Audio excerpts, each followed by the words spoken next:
In this video, we will be discussing about the effect of feedback on amplifier poles and frequency compensation. The frequency response and the stability is actually determined by the poles of an amplifier. So, in this diagram, we will see the relationship between the pole location and the transient response.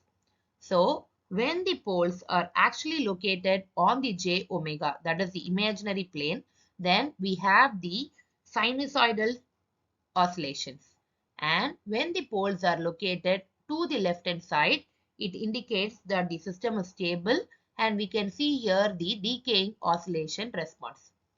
When the poles are located to the right hand side of the imaginary plane, that is here, and here it indicates the instability of the system, and slowly the sinusoidal signals get exponential in growth with the transient response. So here the first diagram indicates the open loop and the closed loop frequency response of an amplifier. So here we can see that the low frequencies are different between the plot of open loop gain and the closed loop gain is going to be the 20 log of 1 plus A naught beta. So these two plots actually coincides at the higher frequency. And in the second diagram, we are able to see the effect of feedback on the pole location. So these are going to be the poles on the location, and here we have the real axis and the imaginary axis. This full part is going to form the S-plane. So when there is a single pole amplifier is stable for any value of beta, and this amplifier is also called as unconditionally stable amplifier. So in the last diagram, we saw about the single pole response. But here, now we are going to see the response of two poles, which actually falls at the gain at 6 decibel octave and 20 or the 12 decibel octave.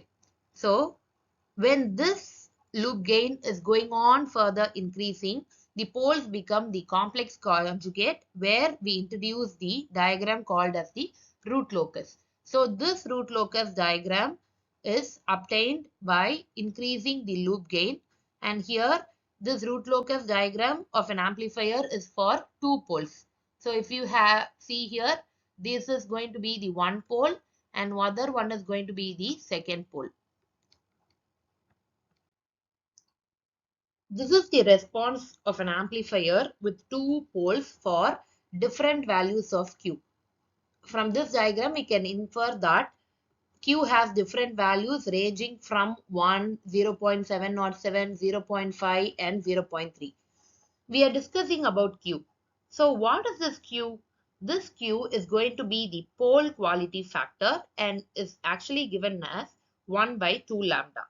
So to avoid the peaks in the amplifier's transient response, the value of the Q should actually be less than of this 0.707, so that we will have a good response.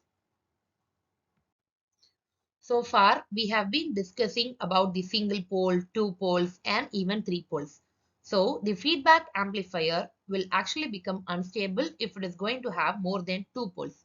So now we are going to introduce a technique called as frequency compensation technique by making the amplifier stable.